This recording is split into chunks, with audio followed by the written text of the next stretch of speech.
All right, let's go ahead and get started.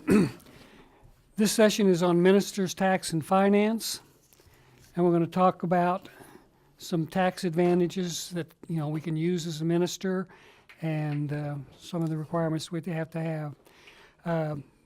First thing you got to do is identify as a minister, and pretty much the main thing most people use are whether they're ordained or not ordained. It can be licensed or ordained. But basically, they've got to satisfy 5-factor. They've got to administer sacraments, administration of church affairs, regular conducting of worship services, ordained, commissioned, or licensed, and be considered a religious leader by one's church or denomination. Now, so that's the requirements you're supposed to have. A few years back, they were challenging sometimes whether a music minister would qualify as an ordained minister. And basically he can as long as they satisfy these. But if all he does is lead music but doesn't do, funerals or weddings or things like that, then they could challenge that.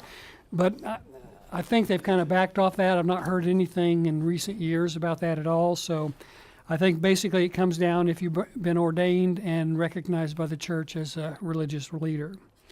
Now, a minister is basically considered dual status.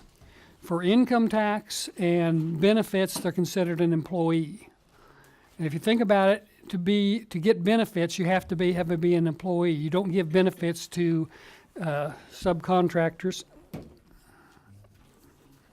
I'm sorry. Anybody else need a sheet or a packet? Okay. Okay, well, you don't give benefits to non-employees. You have a subcontractor, you don't provide them health insurance, you don't provide retirement plans or anything like that. So you want to be an employee for benefits that you can provide as a church. So the minister is an employee for benefits and federal withholding. But on the other side of the coin, he's got to be self-employed for the housing allowance.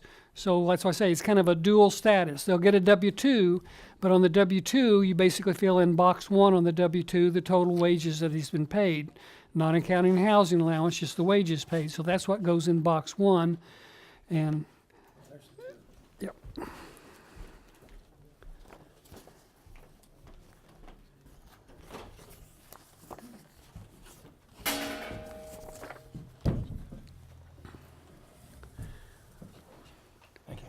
You're welcome. All right. So, like I said, he's self-employed for Social Security tax, for income tax, and benefits. He's an employee, so there's dual status. So like I say, you get him a W-2. They just have box 1 filled in on the W-2, and on that box 1 is the wages that were paid him, not counting the housing allowance, and that's what he's going to pay income tax on. Now, the housing allowance is not taxable for income tax, but it is taxable for Social Security or self-employment tax. And the housing allowance is taxed up, he excludes it all up to the amount that he spent on housing. And what we recommend people to do is on housing allowance is always recommend that they estimate a little higher than they think they're going to spend. And the reason that works that way is when I do a housing allowance, say I had $20,000 in a housing allowance, and I spend $18,000. Then that $2,000 that I didn't spend, then I add that back into my income. I'll pay income tax and Social Security on it. But say it's the other way. I say I had $18,000 worth of housing allowance and I spent $20,000. I don't get to reduce the wages I have by that $2,000 I overspent. So if you overspend, the worst that happens is you add back in and you maximize the amount that you claimed as a housing allowance. So you always want to make sure that you have a housing allowance more than you're going to spend. I've got some sheets in here of housing allowance worksheets that you can use to estimate your housing allowance. And what I usually suggest is go through what you spent last year and then estimate another 10-15% to that amount so that you have a little over amount. And you can see on these housing allowance expenses, there's a lot of stuff that's covered as a housing allowance. So it really comes down to how much information you want to track. Examples include Down payment on a house. So if you're going to buy a house, you want to make sure your housing allowance is a little higher that year. Real estate taxes, rent, property insurance, utilities, local telephone charges, not your cell phone, but if you have a landline, local telephone. Furnishings, appliances, yard maintenance, improvements. So you didn't know your roundup would qualify for a housing allowance, but it does. So anyway, you want to do that as much as you can, and again, a little more. There's not really a limit on how much you can do on housing allowance. You could put 100% of your salary, but if you don't need that, there's no point in doing that. But you want to be on the higher end of what you're claiming as a housing allowance. Now, from the church's standpoint, they have to approve the housing allowance or adopt the housing allowance, and they've got to adopt it in advance of you spending it. Okay? So January 1, that housing allowance should be adopted by the church, and however your church adopts it, whether it's done by the personnel committee, the finance committee, or church business meeting, but they've got to adopt that housing allowance for it to qualify for a housing allowance. So you got to have that in advance of spending that housing allowance. Now, you can, if something unforeseen comes up during the year, increase that during the year forward. In other words, say something unforeseen is going to come up and I'm going to have more than I've anticipated. I could ask the church to increase my housing allowance by X amount of dollars. But it's only from that point forward that counts. So if I spend it and then ask the church to do it, then it doesn't qualify for housing allowance expenses. It's only forward. So if you're going to do that, make sure you do it in advance. And, basically, you in effect make yourself having 2 years tracking up to that point and after that point. But as much as you can do it in the first of the year and get your housing allowance in there, you're better off on that. Now, if you have a parsonage, that also is taxed for self-employment tax. And what you do on that is the church should provide you with an estimate of what the fair rental value of that parsonage would be. And with that fair rental value, that's what you include when you pay in your self-employment tax on that, just like you would your housing allowance. So what we tell churches to do is do what we call a low reasonable estimate on the fair rental value. In other words, you don't want to be ridiculously low, but you want to be as low as possible and be fair that you're not paying as much more tax than you absolutely have to. So I think Harold Connolly always said, low reasonable, not low ridiculous. So, all right. The yellow sheet I have in here gives a notification that you can give to the church of the housing allowance from the minister. In other words, if you fill out these worksheets and you come up with a requested housing allowance, then you can have this filled out, and the church can incorporate that, like I said, into either the business meeting, finance committee meeting, personnel meeting or something, just so that they have a record that they've allocated that as a housing allowance. So that's just a little worksheet that you can have for that. Then on the green sheet is kind of an example I've worked up as to how a housing allowance compares. And I talked about it a little bit before as to housing allowances and any benefits to that as to maximizing the housing allowance. And you can see on my first column, these pastors have both paid $50,000. One's got $30,000 as a housing allowance or as a salary and $20,000 as a housing. The other one has $40,000 and $10,000. And they both spent the same amount on housing, $18,500. Then they pay income tax on the $30,000 for pastor number one. Pastor number two is going to pay income tax on $40,000. The excess housing he has to add back on the $30,000 brings it up to $31,500 that number one's going to pay. And you can see the other one spent $8,500 more than he had a housing allowance, but he doesn't get to change his income, that $40,000 at all, so he's going to pay tax on that total $40,000.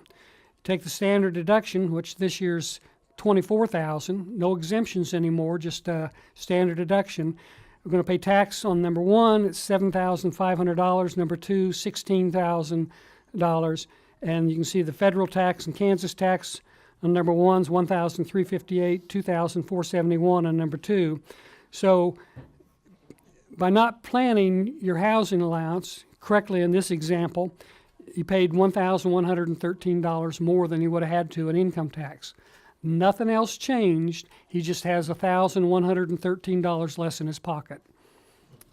Okay, so that's why I'm saying you really want to make sure that you look at that housing and claim as much as you can. And again, if you claim more than you spent, all you do is add it back in so you maximize the amount that you got. Okay, any questions on housing allowance? When's it going away? I don't know. They've talked about it going away for years and years and years. My understanding is it's somewhat tied to the military housing, and so unless they would do something with military and clergy, it'll probably stay. And if it's basically like anything else Congress is doing right now, it's, it could take years or it could take a week if somebody decided it was a bad deal. But right now I think you're probably in a good advantage because the houses are split, and so nobody's going to do anything. So, any other questions? You said you could put all of it to housing, but I thought some of the mega churches got in trouble with that, trying to hide all their pastors. Well, it's not supposed to exceed the fair rental value of your home. Okay, so that's another qualification you have. So you're not supposed to put in more than the fair rental value of the home, but it's fair rental value of your home plus furnishings and that. So I mean, if you sit there and throw all that in there, it can be quite high. A case that they had many years ago was where a pastor was married to, his wife was a physician. So their home was quite expensive, and her salary was more than enough to cover everything else that he claimed all his as housing allowance. IRS did challenge him, but they won, or he won because he spent it all on housing, and it did qualify, and it was below the fair rental value of the house. So, it's not something I'm saying make everybody's housing allowance 100% of their salary. Be reasonable about it, but be reasonable that you're going to overspend it a little bit so you can maximize that benefit. And it can only be on one house. So if you have Yes. It doesn't, vacation homes don't count, your motor home, those don't count.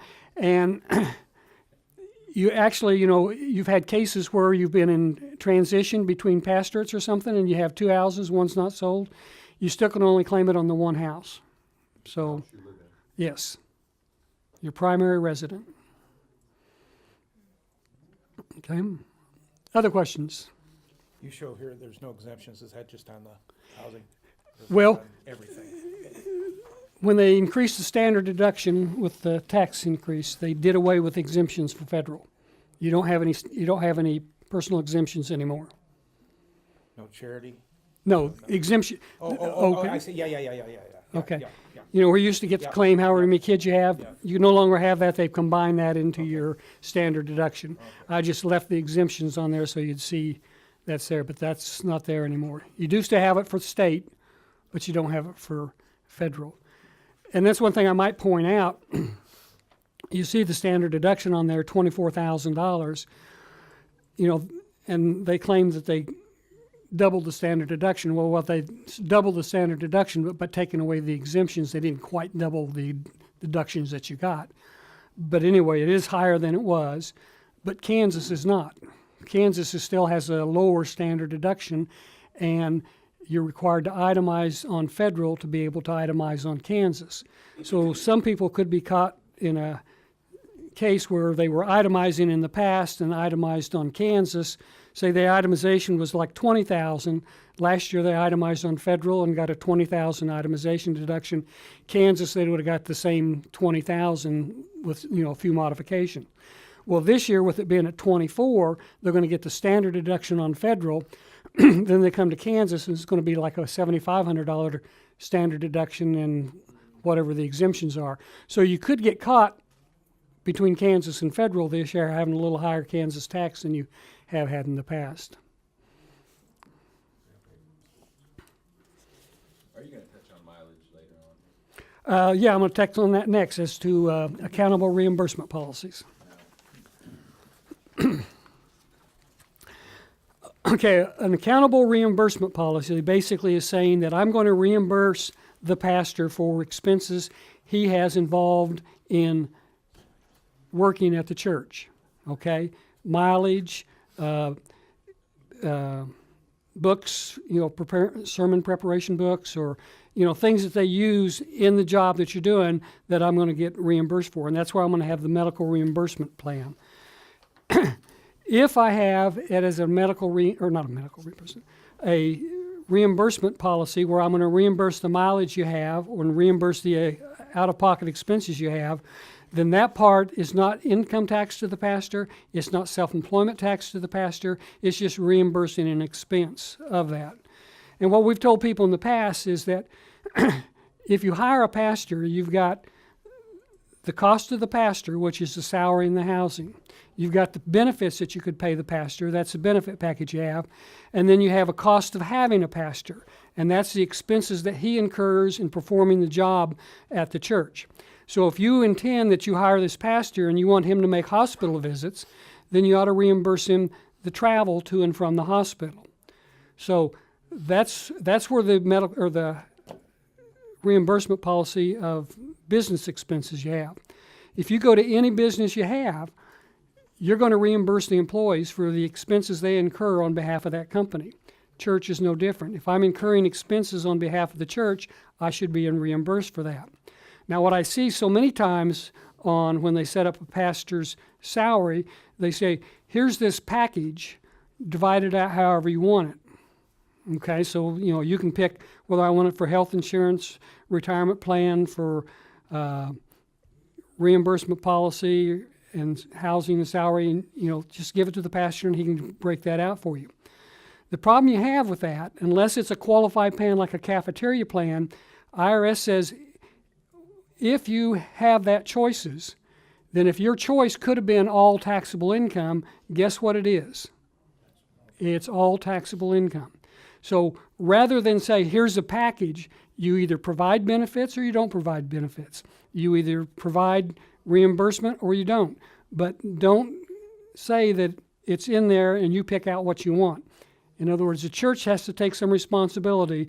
Like I said, if I'm going to require him to do hospital visits, then I'm going to put that in my budget and I'm going to reimburse him for that. A lot of churches say they want to do that because they don't know how much he's going to drive and they're worried about that. Well, you can limit to the amount of budget you put in there. So if you're worried that your pastor, of course, that's other problems if you're worried about that anyway, but if you're worried he's going to drive too much, you have an amount that you'll reimburse up to, and any amounts over that, you don't reimburse him. But again, if you do that, it's not included in income.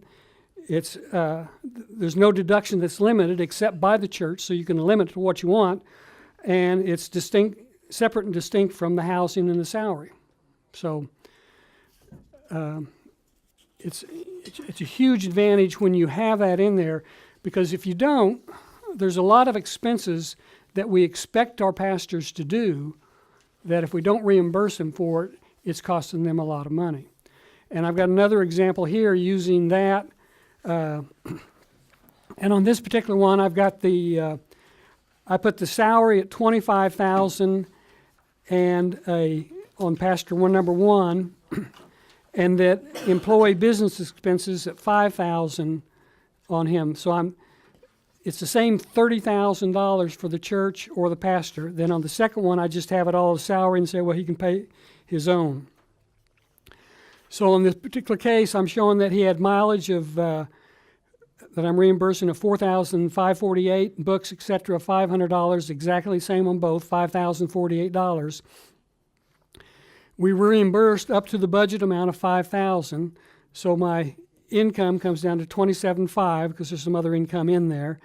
And then he had employee business expenses over and above what I reimbursed him for, $48. He gets none of it because of the decent rule, which means I've got to reduce my unreimbursed expenses by 2% of my adjusted gross income that are from non-taxable sources, which was the housing allowance. So he gets nothing for that. So my total itemizing or standard of $24,000, I'm going to pay tax on $3,500. Same dollars on the second pastor, but his reimbursement is zero, so he's going to claim on his tax return $5,048 in employee business expenses, reduced by the 2% adjusted gross income, which they're required to, and the decent rule. His comes down to where he doesn't get anything because the standard deduction, $24,000, exceeds anything that he would get with that. So he's going to pay tax on $5,754. And you can see the difference in tax, $831 compared to $1,125, $294. Combine that with what we said we saved on the housing allowance, that's $1,400. Now, you do this for your pastor, he's got another $1,500 in his pocket. He can use that to put back into savings. Guys over here look really young. You put that kind of money back in your savings, can you imagine the income that you would have at retirement date? Because basically, what you can save now compared to starting to save when I'm 40, 50 years old is huge. So the earlier you start, the better off you are. Matter of fact, they've done many examples where they start, showing what if somebody started at 20 years old and just did it for 10 years and stopped, and somebody else waited and started 10 years later and did it clear till they retired. They still can't catch up. It makes that much big of a difference. So, yes. If the church reimburses for mileage, how does that compare to claiming mileage on your income tax as business expenses? Well, if you claim it on your business expenses, because you're filing claiming it as on your tax return, you're claiming it as a miscellaneous itemized deduction. Claim it as a miscellaneous itemized deduction, you automatically lose 2% of your adjusted gross income. You automatically lose decent rule, which is a percentage of your total receipts over your total compensation, which would be your non-taxable compensation, your housing allowance. So you're going to lose that part. And then you got to combine that with any other expenses you have, charitable contributions, taxes, and all that, to exceed the standard deduction that they gave you at $24,000. So, especially as high as the standard deduction is now, you're going to find a lot of people are going to be using the standard deduction rather than the itemization. Okay, this is just new to me, so I Yeah. didn't understand that. Yeah. So, yeah, even if it washed out far as the standard or itemization and stuff, just losing 2% by the adjusted gross income and losing the percentage that you're required to pull out from the decent rule, that's on this particular example, that's what, $2,300 that I'm going to pay tax on that I wouldn't have had to pay tax on if it was just reimbursed by the church. Makes a difference. And again, it's not costing the church any additional money. It's just providing for the pastor a benefit that can minimize what he's got to pay out in tax. I know we're supposed to give to Caesar what to do to Caesar, but it didn't say we have to give more. Okay? So you want to kind of keep that in mind. Other questions? I came in a little late. Did you talk about anything about putting money in Guidestone? I've not. I'm going to talk about that in just a minute here on other fringes to consider. And other fringes to consider, I had health insurance, retirement plan, cafeteria plan, which could include a medical reimbursement or a dependent care plan. Okay, these are benefits that you can provide to an employee. And that's why I say the pastor is an employee, so you can provide health insurance for him. Now, the health insurance rules, since the Affordable Care Act have gone in, it's very confusing. So you want to make sure that you do research this with your health insurance provider as to what is qualified. Generally, basically, it says if you have more than one employee, you have to be under a group plan. But I think if you're the only employee, I think you can be under an individual plan and consider the same deduction for health insurance benefits. Full-time employees or full-time and part-time? I'm not positive on that, but I just know that, it's probably anybody that would qualify, and so I would imagine it to be full-time. But you gotta also remember, when IRS talks about full-time, it's basically anything over 20 hours a week, so, it's pretty low. But again, that's somebody, if you're considering that, talk to the insurance provider. They can lead you through it a lot easier than I can, because the rules are fairly complicated on that. Then the other thing to provide is the retirement plan. And to me, we're very short-sighted if we don't help the pastors provide for their retirement. And one of the benefits you have is going through Guidestone on the retirement plans. If you go through Guidestone, the convention does what for you? Oh boy. Put you on the spot, didn't I?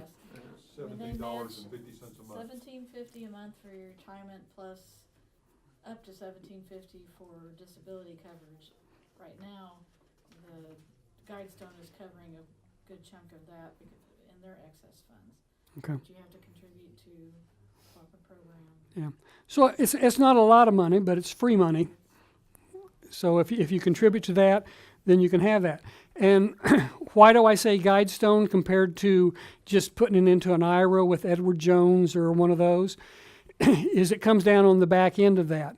Is when I pull it out of Guidestone, I'm pulling it out of a retirement plan that is Southern Baptist or our denomination.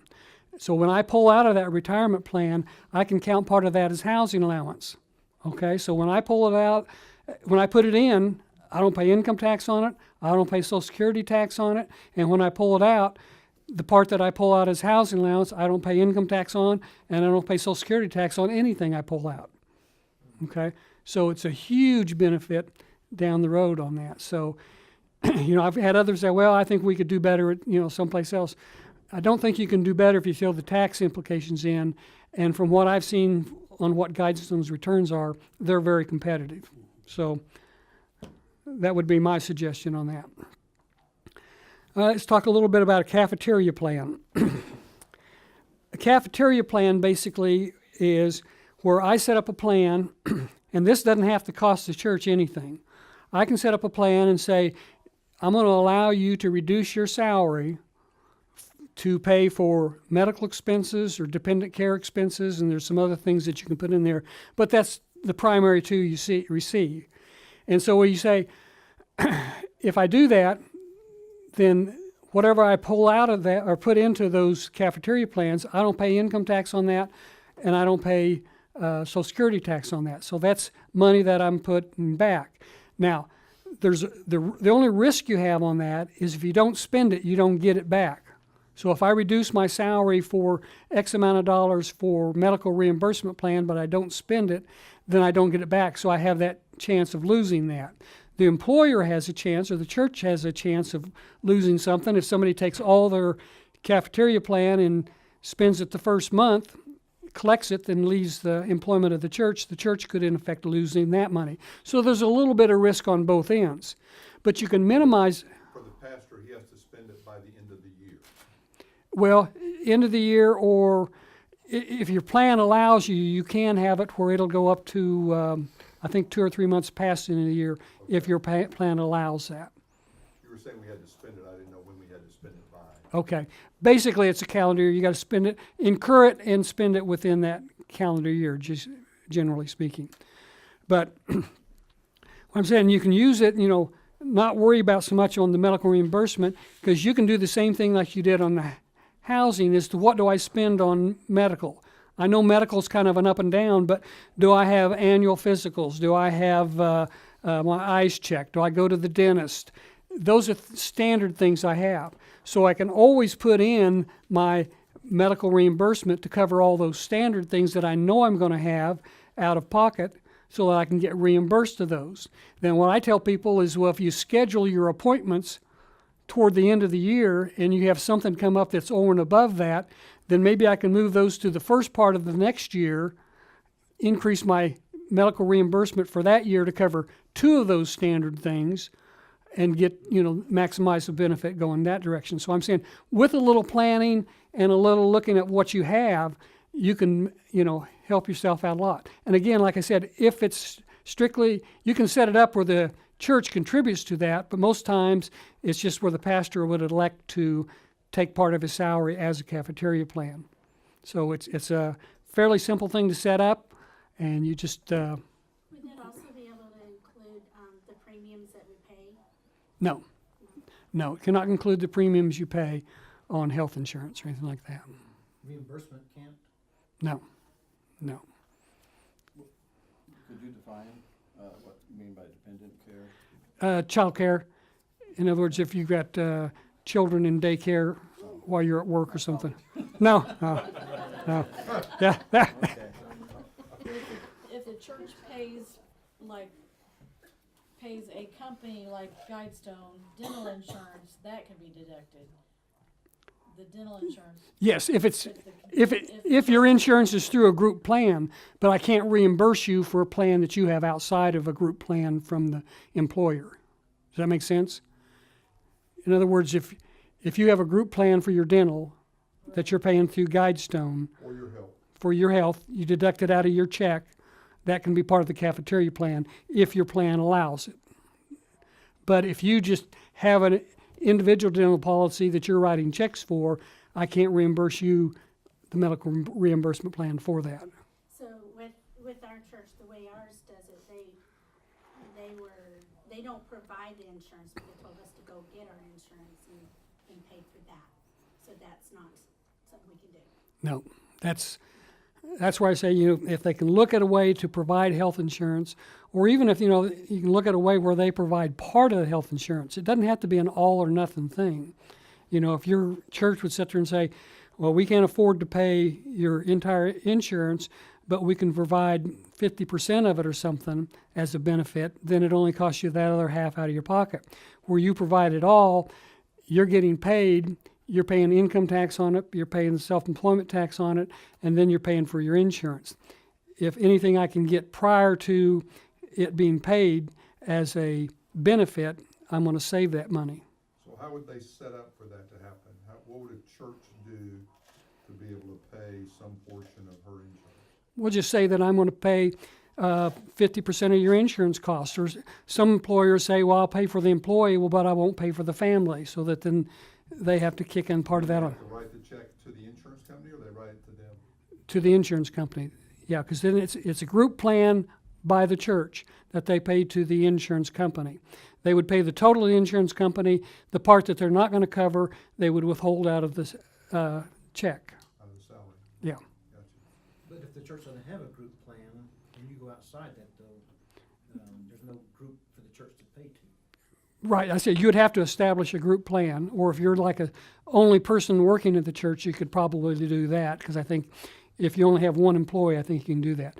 But other than that, you've got to have the group plan, and you got to be able to pay for it that way. But again, get with your insurance people as to what they can do for you. You can look at what your cost would be on a group plan compared to an individual plan, and kind of go, just put the dollars and cents together and see what comes out. It may not be necessarily better if you got to buy a group plan and I can get it cheaper as an individual, but that's just something you can look at. But if you can get it for substantially the same dollars and you could have the church pay at least a portion of it, you're going to be taxes ahead. I got a question. Okay. This is personal because now I'm really nervous that we're outside the legal bounds here. So at our church. how you write it up. Yeah. So. Yeah, this is recorded.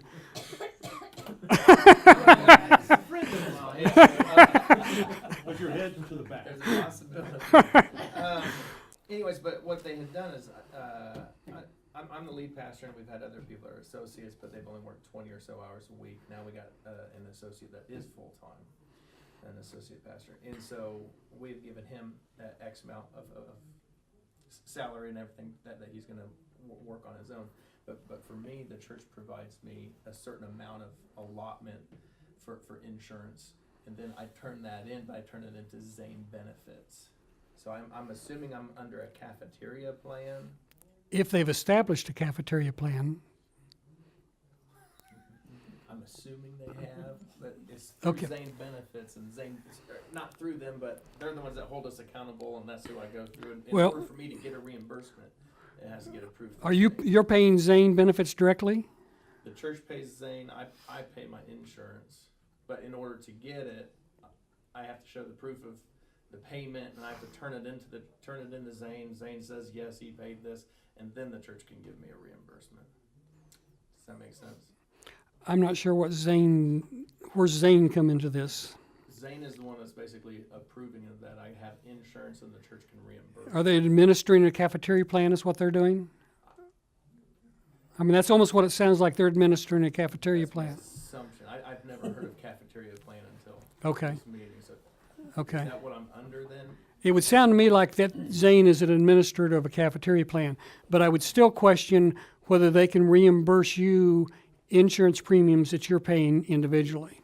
Oh, okay. I don't think you can do that even under a cafeteria plan. Even if the church says, hey, because I'm a bivocational pastor, and if the church obviously isn't big enough to offer some sort of insurance, but in my, if they do it in their budget, in the church's budget, and say, hey, we're going to allot this much money to pay for the pastor's insurance, they can't do that? They can do it, but it's not going to be tax exempt for you. It's not a fringe benefit unless the church pays it through a group plan, or like I say, they can count an individual as a group So plan. then if I get that money, I have to claim it as income tax? Yes. Right, income, Yes, not just the middleman is writing the check? right, right. This is Yeah, giving me more of a headache. it is confusing, but that's where, you know, like you say, if the church can get with the insurance company, see what they can do, and if they've got something in the budget for that, can they set up some kind of group plan and say, we'll pay this amount of it, and it just goes directly to the insurance company. We withhold anything that we don't cover that's in your budget out of your salary, then it becomes a benefit, and you don't pay tax on it. So a lot of it's just how it's set up and how it's administered. But basically, anytime you get the money, you're going to pay tax on it. If it goes directly to the insurance company, then you can count it more as a benefit. So at this point, you guys are thinking, this is crazy, why I have to do all this? You just have to do it, you have to help the church understand it, have to get it set up right. What they're gonna see, if they're wise, is they're gonna see, you know what, somebody's really working on this and trying to figure it out. Probably, it doesn't need to come from you to say, we have to change this. It needs to come from, I went to this conference and a CPA, Darrell Duncan, who's been the auditor for our state convention for 40 years or something, a long time. This is his expertise. That's what he does. He's the best guy in the state, in the whole state on this. So this guy says this is what we need to do. Then have Darrell or somebody like Darrell, maybe your insurance guy or a CPA or somebody come and talk to your people. Make sure they know what they're talking about. Have them come talk to your people and then say, okay, how do we do this to help this to happen? And get it set up right. Also, another resource is the pastor compensation guide at Guidestone. So go to guidestone.com, look for the pastor compensation guide. It's a workbook from Guidestone of the Southern Baptist Convention. So when I show that to my finance team, this isn't something I came up with. This is Guidestone from Southern Baptist Convention. This is how you do this. And so you help educate people, and over time they learn these things, and then your church is able to take this same $100 and help their pastor and staff live at a higher level than they could otherwise. So we're just trying to be good stewards. We're not trying to cheat anybody, not trying to cut rules. We're trying to be good stewards of the resources we have. And here's the expert to help you know how to do it. Because sometimes we didn't know, and we make mistakes out of not knowing. Sure. The IRS didn't care about that, but, what, is there something that's, I know these goes in, seems like they go in cyclical patterns for the IRS. Is there something that's, the IRS is flagging now that's sort of on their radar? Is the housing allowance or something like that, or is there just stays generic and? It's pretty much generic. They have percentages that they look at for us.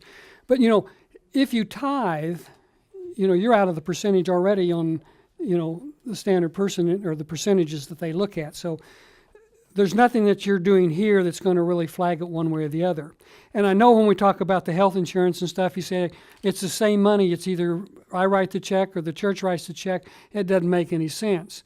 And I always go back to when I first was going to school in accounting and I took my first tax class. The professor said, in accounting up to this point, we've told you, what the procedures are and what the logic is behind it. But this is tax, and it all went through Congress, so there is no logic behind it.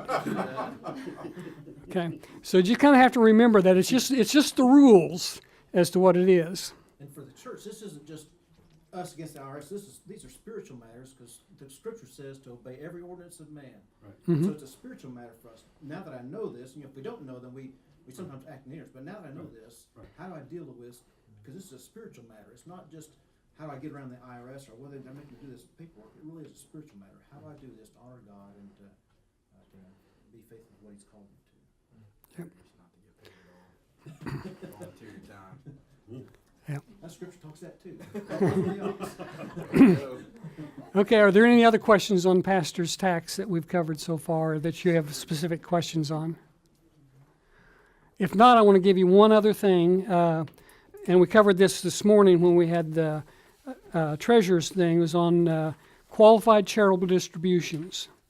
Okay, so basically what that is if you have anybody in your church that is over the age of 70 and a half, okay, if you have it, and they have an IRA and they pay taxes, then you can save them money by letting them know if they use what they call a qualified charitable distribution that takes your IRA, pays it directly to the church. It qualifies as the amount they have to pull out of their IRA, but they don't have to pay taxes on it, and it goes directly to the church. Just a little information that, Did they subtract their tithe that much, or? yeah. No, they shouldn't.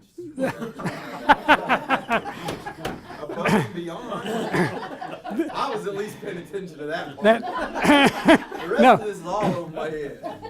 No, they could pay their tithe. They could pay their tithe out of that. But if you take somebody that's in a 25% tax bracket, you're saving them 25% of whatever they do that direction, which may encourage them to maybe give a little more above their tithe if you're paying the taxes. We want to encourage them. This helps them. This is an offering. Yes. Tithe and offering. Yes. There you go. Okay. All right. That was just a little information. And it's really important nowadays because of that higher standard deduction. Because you're going to have a lot of people that maybe used to itemize it with the standard deduction at 24, or when they're over 65, say 25,300, that aren't going to itemize anymore, but they're still going to give to the church, but they're paying more tax than they would have to if they did it just out of the IRA. Okay?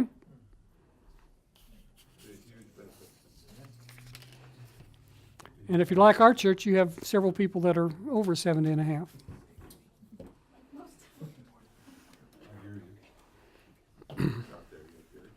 No. Okay, any other questions? All right. Thank you very much. Thank